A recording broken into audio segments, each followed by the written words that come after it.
Hello again, everyone, and welcome to another edition of the Inside Lowell Daily Pulse, the Tuesday, September 23rd edition of the Daily Pulse. I'm your host, Teddy Panos, coming here from the WellPoint Studios here in downtown Lowell, joined today by none other than Gerry Nutter. Good morning, bright and early. Good morning, bright and early, Gerry. Again, I just wake up for you. That's it. I appreciate that. You're special. Gerry, of course, now writes the weekly Nutter's Sunday Notes column at Inside Lowell. You're going to be launching a podcast in the coming weeks, I understand? Coming up in October. It's I renamed it since I talked to you last. Oh, we got a new name? Yeah, it's going to be Nutter and the Newsmakers. Nutter and the Newsmakers. I love alliteration. Me too. I thought that was good. And it's going to be what I used to do on the radio is, bring people in. And my first two guests will be the Chelmsford town manager and the Chelmsford superintendent of schools. Excellent. You got lots to talk about in Chelmsford. My neighborhood is up in arms. The signs have popped up. They want to say no to Chelmsford Mall. Oh yeah, that's they're all upset. They have a big plan out there, right? Yeah. Yeah, the mall paid all this money for the mall. They want to rehab what's been a little bit of an eyesore. It has been through the years, and of course, to help pay for it, they want to put some drive-through restaurants up at the top in space that they already have, and of course, some of my neighbors are losing their minds. But yeah, what the heck? We got our own issues here in the Mill City to talk about. Very interesting city council meeting in the offing tonight involving the Markley Group proposal, involving a proposal to ban safe injection sites proactively in the city of Lowell, and a school superintendent who, quite frankly, shouldn't be feeling very good today based on his evaluation. I wasn't happy with it. You weren't happy with it. Well, we're going to talk about all of that with Gerry Nutter. First, let's thank our Daily Pulse sponsors, Ray Booten, licensed realtor in Massachusetts and New Hampshire. Find him online at realestaterayBooten.com. He is a certified appraiser in Mass and New Hampshire as well. So if you're looking to buy or sell a home, a business, or a commercial property, you need to get in touch with Real Estate Ray. Thank you as well to WellPoint, the only health plan offering healthcare benefits exclusively to Massachusetts GIC members at WellPoint. Your whole health is their whole point. Thank you, WellPoint. Thank you, Ray. Thank the other sponsors in a little bit. But let's start with the superintendent's evaluation. Liam Skinner went in front of the school committee last week, and he did a good job. He took what they said and he asked a few questions that comments that they had made, asked for some clarification. But I think in my Sunday column I referred to Eileen Del Rossi as a Russian judge with all the low scores. She was very critical, especially with the special ed, which she's a special ed teacher. She's also, my understanding has been trying to start her own special ed business, which to me would be a conflict but whatever, she's got other conflicts going on right now. But if you take away her scores, I think his scores would have been better. But the way it worked out, he ended up, between a scale from 1 to 5, he ended up right in the middle with 2.5. Yeah, which some folks, when they have a word for each number that you grade the superintendent, right?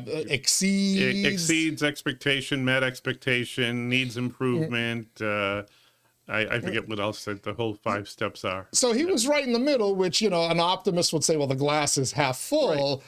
A pessimist would say, in a political position, and such an important position where you're overseeing the education of 15,000 students, give or take a few, that's not good. That would be mediocre. And again, 6 votes, the mayor doesn't? The mayor decided that he didn't want to participate. He says he based the superintendent, he judges the superintendent on achievement by the students. Okay, so we'll wait to see what those grades are. But you want to see better than mediocre from the leader of a 15,000 student school system, don't you, for grades? Do you remember our friend Tommy Byrne? Yes. The late, great Tommy Byrne.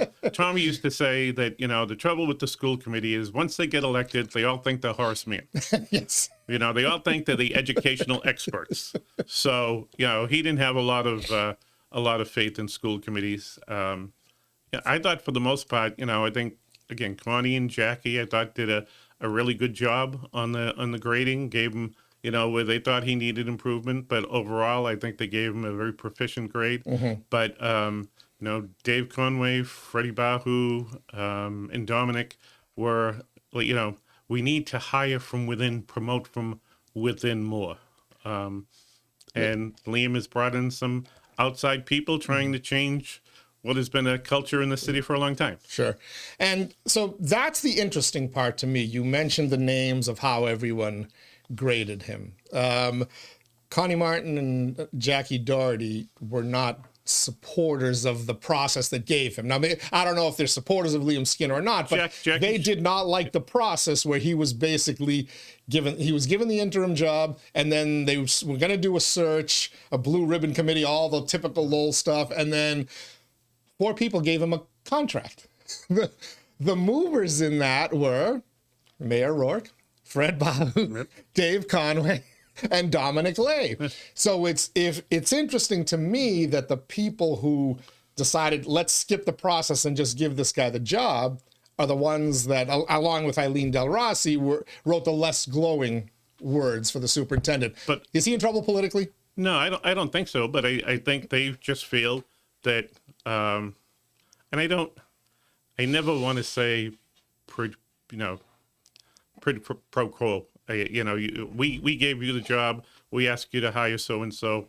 I hope that's not the case. But, Dave, Dominic, and Fred all pointed out that, you're hiring more people from outside the district. In fact, at one point, I think Dave Conway specifically mentioned, a couple people who came up from Lawrence. And he points out that Lawrence was under receivership. Well, Lawrence has been under receivership for 10 plus years. They're about to get out of receivership. The present education director oversaw that, revitalization in Lawrence. They're starting to move forward. And if you can grab some of those people who helped turn it around, get them up to Lowell. So it's not a bad move. But again, you're not hiring from within. You always hear from people who've been there for a while that they didn't get promoted, and they're the ones who complain the loudest. How does this play out in the election? Does it play out in the election? Does the we always talk about on the city council side, the manager's status always plays a role. If there were any races, I mean, the only people who are running is at large. And Jackie's not running. So you have Connie running for re-election, and then you have Bob Hoey and Danielle McFadden and 𝐏𝐲 𝐏𝐿. I just don't see, I think Bob would be a supporter. I think Danielle would be a supporter. Connie was pretty much her grades.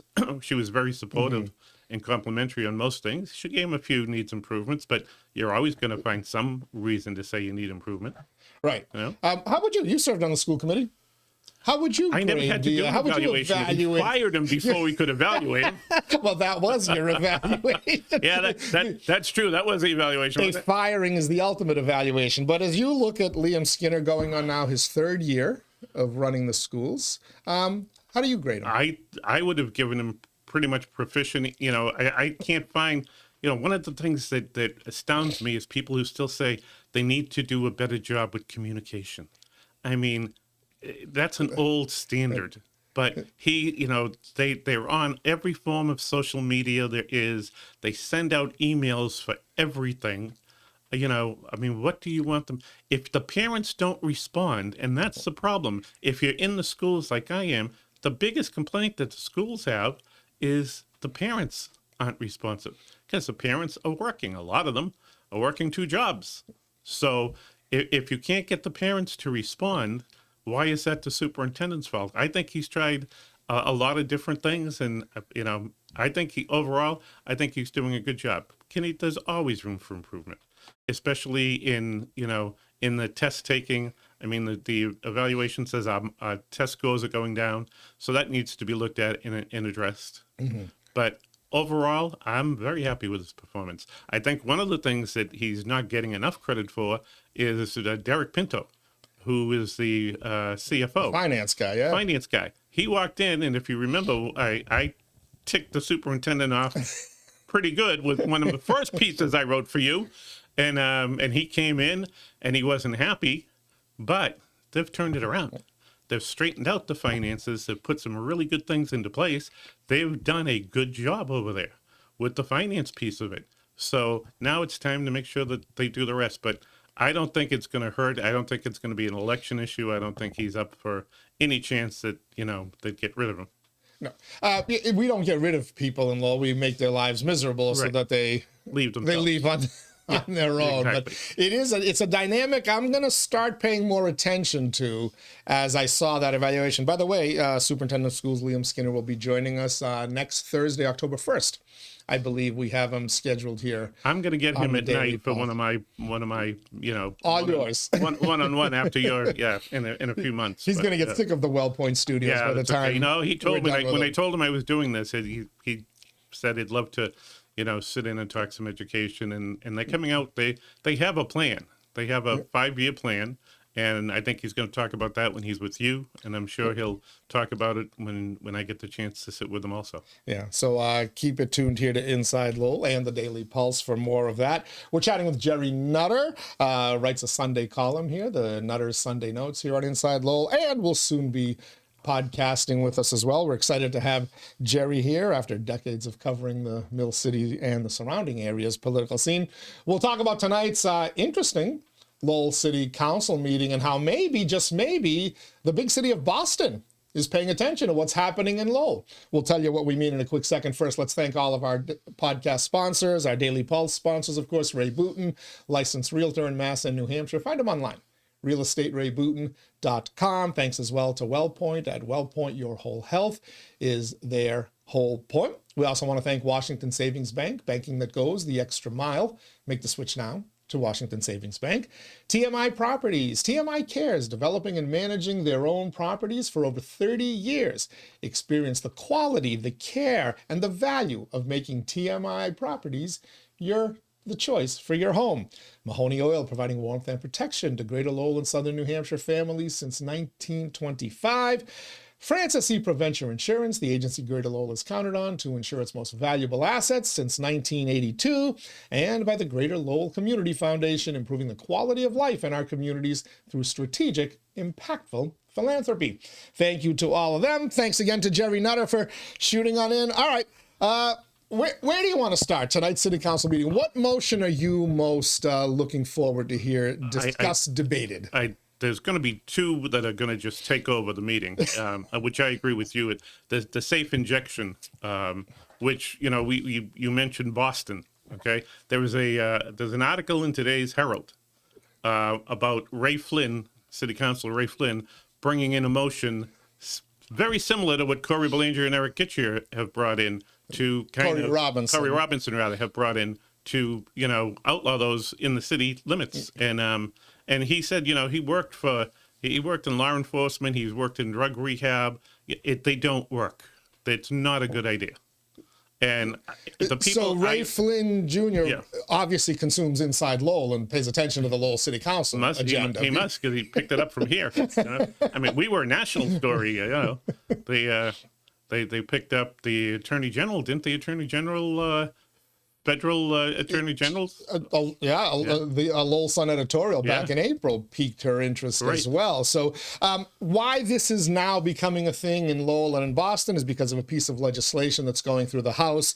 I had mentioned yesterday that the Senate had done this before. They had talked about it. I don't know the fate it met, but I do remember our state senator, Ed Kennedy, was somewhat supportive of it. I had done a radio interview with him. I was informed this morning that the Senate did pass it, but it died in committee because the House was not supportive. Now, has that changed? Have the dynamics on Beacon Hill in the House side of the chambers, have they changed enough where this now has enough legs that you're seeing concern from Ray Flynn in Boston and Corey Robinson and Eric Gitcher in Lowell? Or is it simply it's a political issue, it's election season in both communities, and we need to get this going? I think that Councilor Robinson and Gitcher are looking at it similar to what you and I are looking at. Lowell is on the brink of a huge revitalization, and they've done everything they can to tackle the homelessness issue, to address the homelessness issue. And now you have someone who not only wants to bring in homeless, now let's bring in those who are on drugs and give them a safe place. And by the way, Representative Colleen Gerry was on CAP Saturday with our pal Marty Laurie and Joe Espinola. And Marty said she sort of was leaning to be in favor of it, but she admitted there wouldn't be one to drink it. and that's what you're going to hear. You're going to hear that, you know, they're not going to put it in Drake and Chelmsford and Tewksbury. We know exactly where it will be in the greater Lowell area if one is going to open up. Who's going to pay for it? Who's going to support it? Who's going to staff it? They're going to take tax dollars to do this. Oh, it'll be some some nonprofit, some NGO will run it. Well, of course, with tax dollars But and I mean, whatnot, I can't see federal government approving any of this. No, the feds aren't going to give you federal money to do this. So, you know, the state, the Fed might take money away from you if you read Leah Foley's statement from April 9th, 2025. She specifically responded to a Lowell Sun editorial saying that the Fed should just turn a blind eye to it. And she's like, no, these are categorically illegal. Right. Which means whoever takes them in risks funding from the federal government. I mean, I can't see, you know, Lowell Community Health Center, you know, dedicating a space to safe injections. I don't see that happening. It was a suggestion made to me along the way, and I'm it's right across from a school, first of all. You know, oh yeah, the school right up there. You know, the charter school's right there. So with all the different schools we have throughout the city and all the parks we have throughout the city, you know, where is it? Just think about all the fights in the neighborhood. I mean, Mary Burns wanted to build a house on a lot in the Highlands. Oh, well, let's not build a house. By the way, right? No more building the house. We'll just build a safe injection site there. We're going to put it in, you know, as you welcome into the city. Where are you going to put it? It doesn't belong in the city. There's, in my opinion, having known people who have had drug issues, there's no such thing as a safe site, especially with the drugs that are out there today. Right. Exactly. It doesn't make any sense. There's no, and by the way, you've done some research, right? What are you finding from numbers? Well, so here's where it gets interesting because, you know, I did the podcast yesterday and I did the column on Friday where I really kind of focused on that. And yesterday I made it clear that I don't think it's a good idea. And I make that based on discussions I've had with people in the recovery field. But these are my words, nobody else's. But they don't like the idea. They say it doesn't work. They call it enabling, and they're saying it's actually dangerous. They've used that line. There's no such thing as a safe injection, especially nowadays where they're mixing stuff that's Narcan resistant into the fentanyl. By the way, pure evil that the street dealers and the big time distributors are now doing that. Think about the evil behind that it's not enough to get somebody addicted to a dangerous drug for life, but now you've got to make it even more lethal, resistant to Narcan. Pure evil. These people should face, you know, the death penalty. I'm sorry. But so everyone keeps saying, well, Teddy, you're not following the science. I got lectured by, you know, Joe Boyle, the scientist, you know. I didn't know he was a medical expert, but Joe's an expert in everything. Just ask him. Just ask him, exactly. Yeah. But he cited the Department of Public Health. You got to do more than that to impress me. But as I've started to look it up, there is a point, because other people have said it as well. There are studies that show that they mitigate the spread of disease, might being the operative word, reduce death and also the use of drugs. Might is the word they use. And they always cite Vancouver, British Columbia, which actually was groundbreaking. Vancouver in 2003 opened a safe injection site. And now Canada, I believe, has, a ton of them spread throughout the country. But Vancouver is kind of the gold standard. And of the 100 or so studies that have looked at this, 77 of them have looked at the Vancouver, British Columbia model to show how successful it can be. Now, the first thing that jumped out at me was the dates on these studies, 2017, 2018, 2019. I'm like, well, they're now 8 years old. Right. Why are there no more modern studies? So I actually looked and I found a couple of more recent studies. I did show prep. Wow. Just I'm for very you, proud of you. I don't do it for Lefty. I know you don't. I don't do it for the Pod Squad, but for you, I will do show prep. So this was a study from 2025. March of 2025, as a matter of fact, so pretty freaking recent. But it shows outcomes by frequency of supervised consumption sites use in the past 6 months. Look at the big columns there on the left. Emergency department visits. Now, blue is the number of people that report they've never used a safe injection site. The gray is some who say they use it sometime. The dark blue or black, whatever color that is, say, well, we've used safe injection sites a few times. And I'm sorry, all or most of my, the far left is all or most. The far right is we've never used them. Do you see a noticeable difference there? Are they keeping people from going to the hospitals? No. And if you look at the bottom, it's kind of telling you that they're going to the hospital more frequently. You know, look at your hospitalizations, look at your opioid-related overdoses, look at all your other stuff.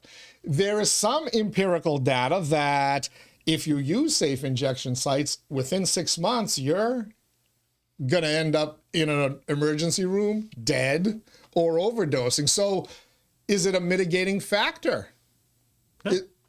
I don't, again, I'm not in favor of them. I think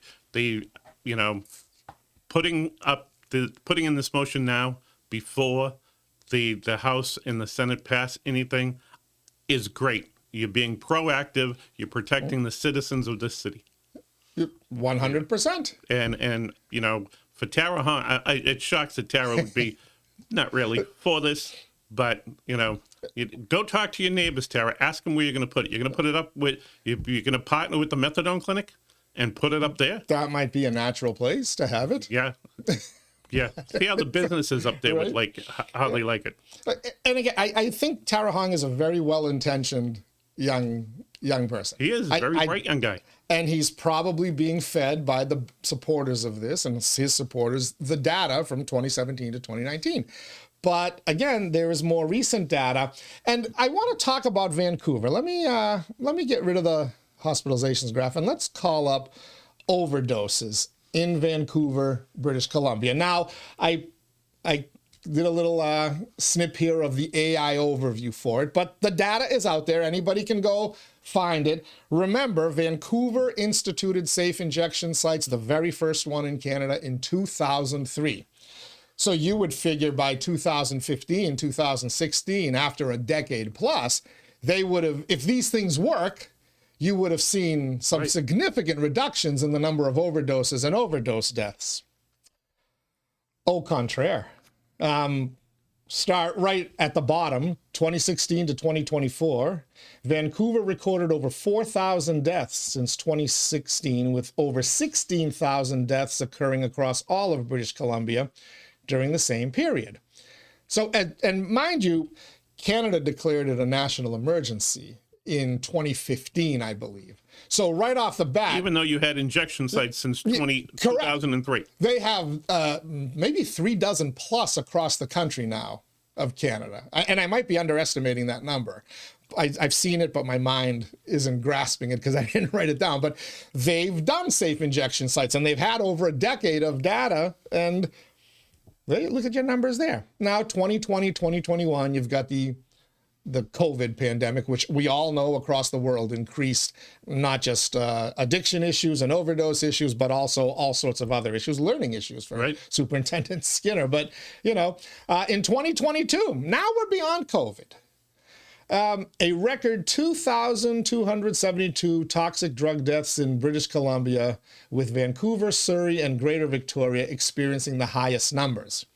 Again, tell me how the science shows that these things work, because Vancouver doesn't make a difference. They're experiencing the same trends everybody else is, maybe worse for all we know.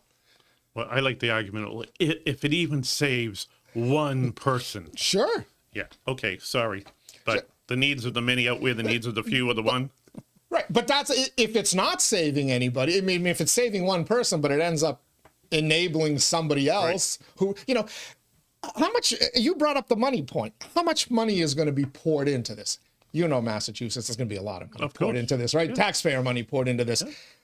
Why not pour that money into long-term, 6-month, 1 year, and beyond recovery centers, where these folks, rather than encouraged to go there, are told they have to go there or face prison time for certain crimes committed, what the drug courts used to do pre-COVID, a ton of people who ended up in recovery are put there because they were told you're either going to jail, Framingham for women, or Billerica, wherever for men, or you're going to find yourself a long-term treatment center. And invariably, to stay out of jail, they choose the long-term treatment center. Yeah. That's kind of starting to wane, and you're getting kind of a national model of shorter-term national recovery centers that, quite frankly, aren't making a difference out there. And these numbers will show it.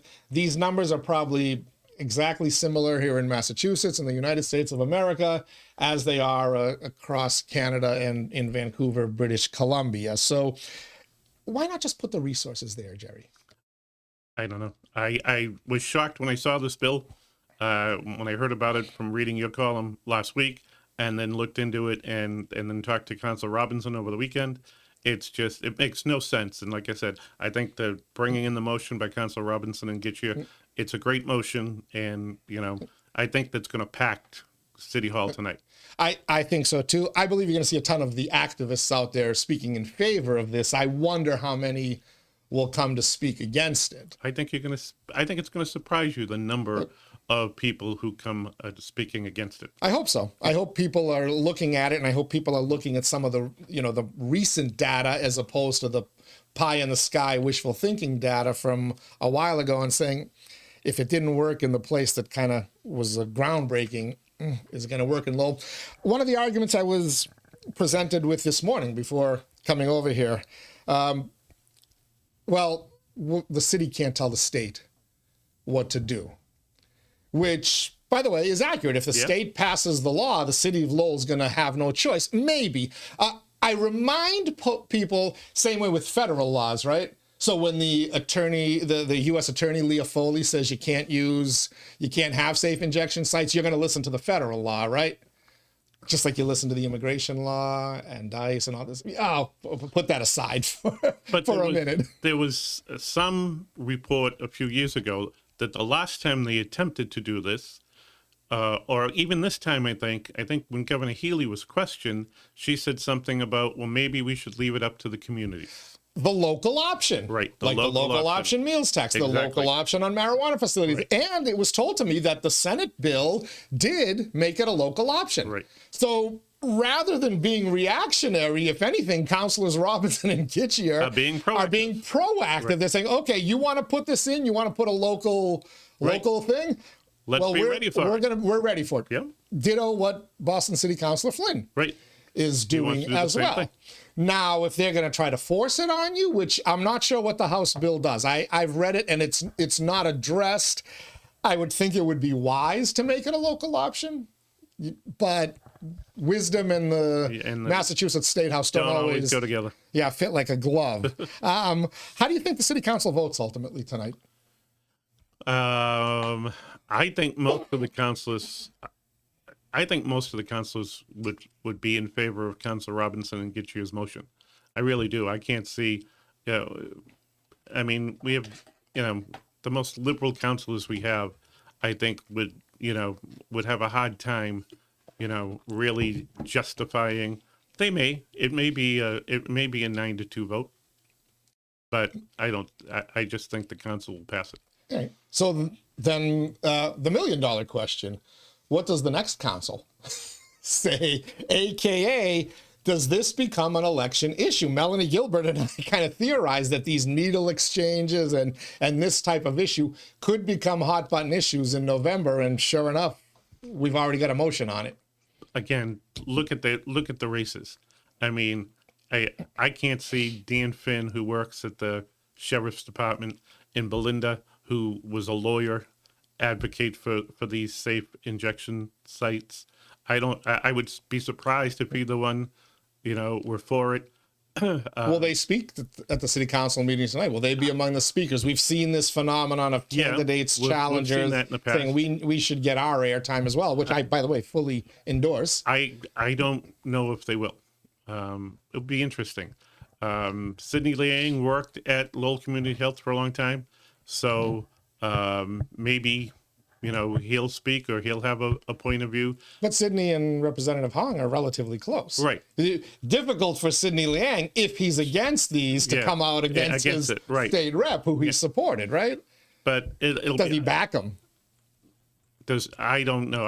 I can't see him. I don't see any of the challengers speaking tonight. Now, if Erin was there, because she has the Public experience, health nurse, health nurse, she still may speak tonight. I don't know if she will or not, but I could see her addressing it because of her background. And my guess is she would not be exactly for it. She would, my guess is they would be more for, like we said, we need to get these people into programs, not give them safe places to go shoot up, but get them in, get more programs, get more funding for programs and rehabilitation, rather than saying, oh, just come here and shoot. I just don't think that's good for anybody. Well, Sherry O'Connor Barbosa has left comments on Inside Lowell and on our Facebook page supportive of this. Yep. To a degree. So there's one challenger. And by the way, I commend her for taking a public stance on it. We don't know where Councillor Scott is yet. My hunch is we'll find out tonight. But again, I can't see the people of South Lowell saying, yeah, sure, bring it in. We want it on Gorham Street, right? We want it on Back Central Street. Well, and therein lies the rub. We want it on Industrial. And somebody said, well, how about out in the, Industrial Ave area? Because that's kind of, zoned for industrial and, yeah, I know. That's where the first pot shop in the city was, and the medicinal facility. I know some businesses out there. They don't want that. They don't want that in neighborhoods. No. Neighborhood issues ultimately decide elections, right? Yep. Those are the ones that drive people. And the question would be, even if you support these, you then have to be willing to say, I would support it in my neighborhood. That's the implication. Right. Otherwise, you look like an incredible hypocrite. Yep. And I think that's where the rubber meets the road in terms of support. Now, to Tara Hong's credit, he's come out there. He's put himself out on that limb. Right. So I admire that. He took the chance, and he's backing. He's taking his stand, and I thought it was kind of unique that he criticized Councilor Robinson for you bringing a vote in before anything's passed. Well, yeah, he's being proactive for his city. It's actually a really good thing he's doing, because of what you're doing. So, again, I don't think it would pass. It'll be interesting when you do your debates again to ask that question. I would ask every one of them. Of course. Yeah. And by the way, if anybody wants to email me their opinion, I'll put you in the Sunday column. Definitely. We're happy to report. Now, that's right. We got it covered either way. we're going to hear from the challengers tonight. I'd love to from the councilors tonight. I'd love to hear from the challengers. And if you don't speak to the council, hey, send me a little editorial. Send us something. We'll put it in I'll put it in the Sunday column. We will put it up there. The other agenda item tonight, Markley Group back in front of the council. Now, I'm told there will be no vote. It needs to go to other places first. There's a whole bunch of procedural things they got to do. The fire department, everybody else has to wait. Apparently, the state's already, done their okay with it, but yet the fire and some other people, that's a whole lot. I mean, I understand the neighborhood's concern. That's a whole lot of, fuel being there. But I have a son who runs one of these data centers. He's the head of all of the electrical server. He runs the whole keeping it up and running, and he tests the backup generators, and he has these, but they're out in an industrial zoned area out in the Andover area. So wait, Andover has them? Oh yeah, really? Right. Well, South Lowell must be more exclusive than Andover. Are the neighbors in Andover okay with it? No, it's an industrial business day. It's right near 93. You know where the chateau is? Yeah. It's behind there where HP used to have buildings and stuff. So it's kind of off the beaten path. He doesn't have many neighborhood concerns, but he does say he has to run the generators once a week to make sure that they're working, because if they lose electricity, they have to get these things up and running, because the last thing you want to do is tell one of these big corporations that, sorry, the computer crashed and we lost all your data. They can't afford to do that. Which they would then tell you, the average citizen, because you use a lot of these systems too, perhaps unbeknownst to you. Right. But so there was an in-depth piece written by my good friend, 𝐃𝐚𝐢𝐥𝐲 𝐏𝐻𝐿, The Hyphen. She, along with William LaFay, I believe, she co-authored it with him.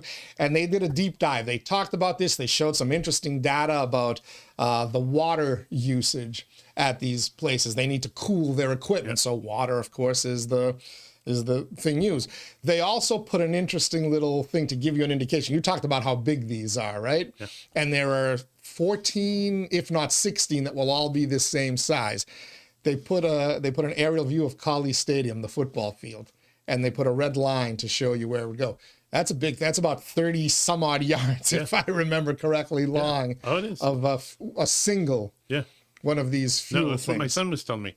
But he also was telling me that, Markley has to have it. They keep getting, they're expanding, they're taking on more clients, and to serve the clients, they have to have the backup generators to do that. I mean, we brought the business in, we gave them a big tip to come here.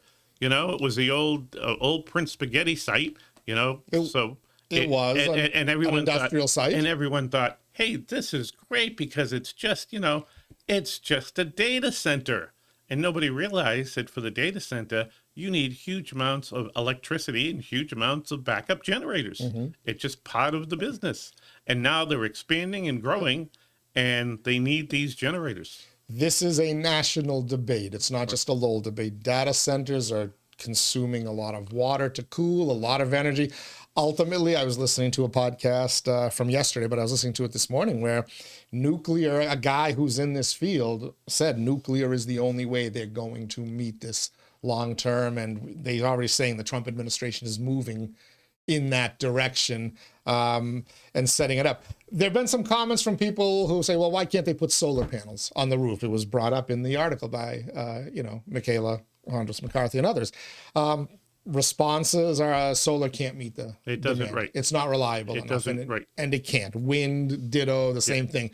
That's why diesel is the preferred choice for a backup generator, because it's there and it's reliable and it's been proven through generations to work.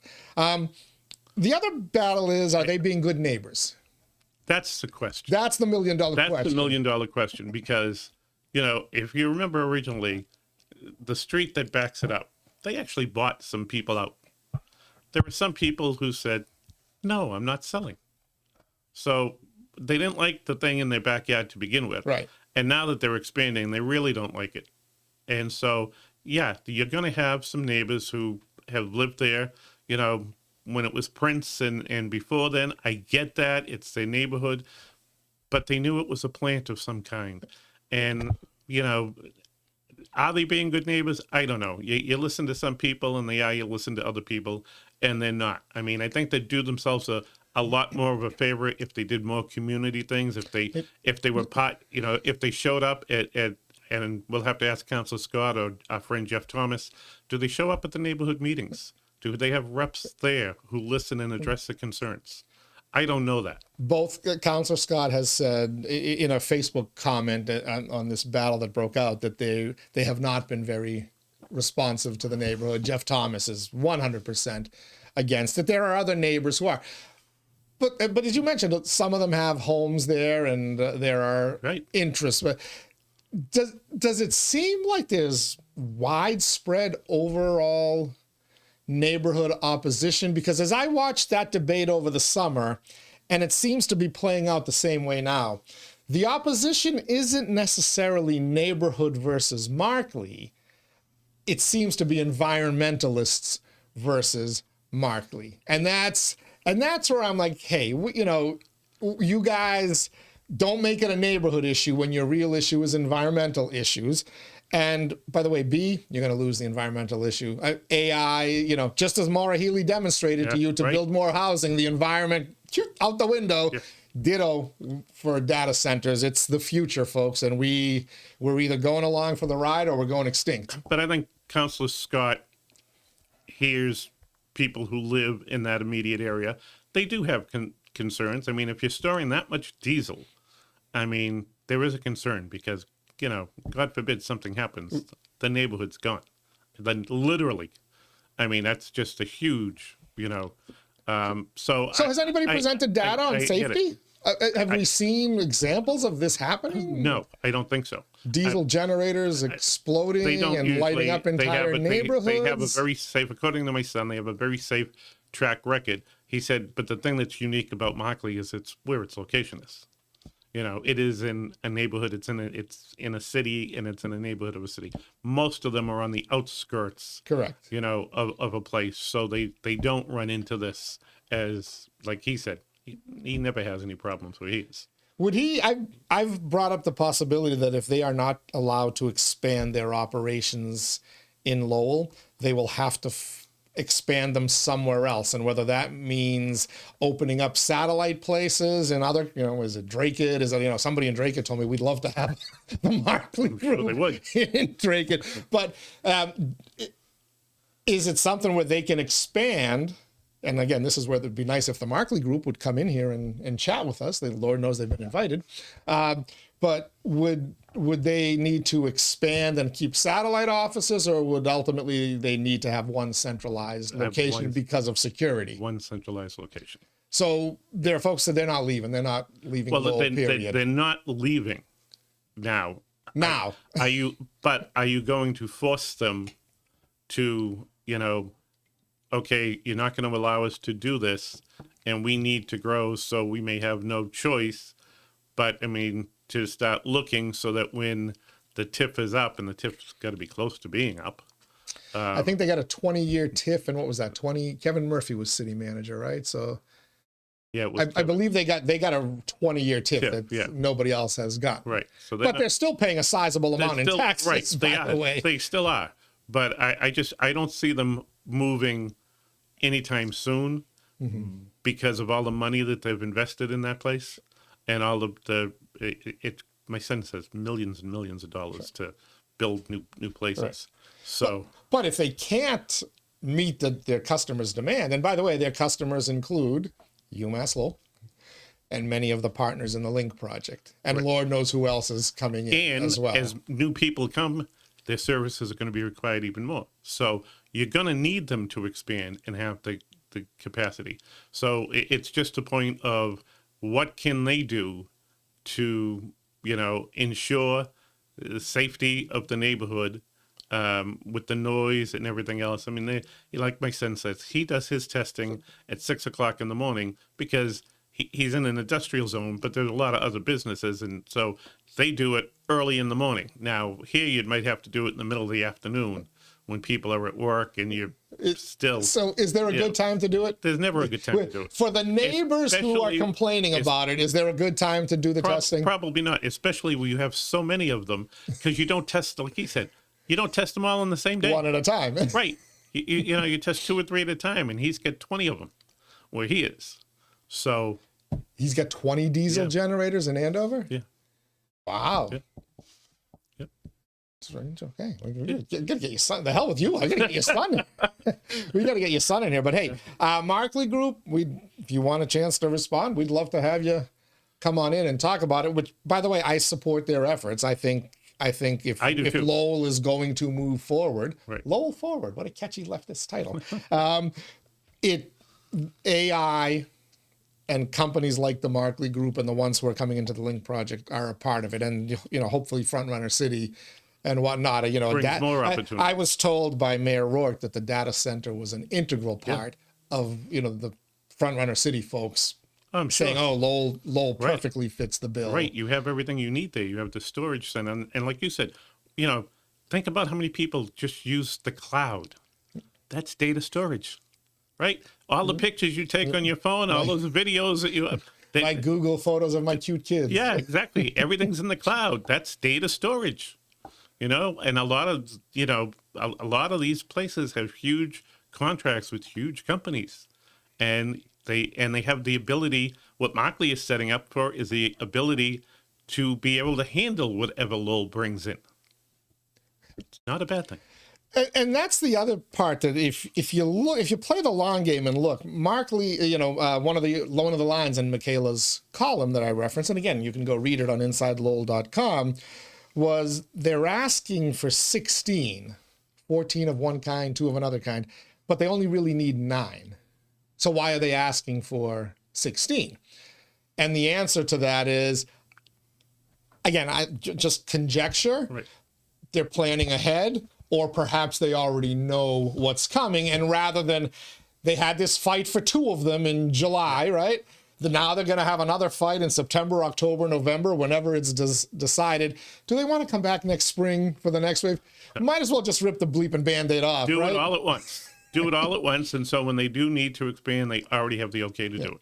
And I think they already know that. Right. My hunch is they've got plans for that. Oh, absolutely. For those other 7 extra that they currently may not need. Absolutely. That's my opinion on that too. You don't make that kind of, what you did your son say how much one of these costs? No, I didn't ask. Oh, because I'd be curious how much of an investment it is they're making, which, by the way, should drive up their property tax value. Oh yeah, it should. Because now they've got right. another $10+ million, maybe hundreds of millions of dollars of investment on there. Yep. That's hopefully the assessor's office is watching this podcast. So everybody gets it. Everybody gets it. All right, Gerry Nutter. What's the name of the new podcast again? It's going to be Nutter and the Newsmakers. Nutter and the Newsmakers, and you're also. It sounds like a rock band too. You guys gonna sing? No, definitely. You've heard me on the radio. Nobody wants to hear that. Yeah, don't sing. No. Looking forward to that. Thank you for coming here as well today. Always even though you woke me up bright and early in the morning. Early, it's okay. Only for you, Gerry. Only for you. We'll catch you again in a few weeks.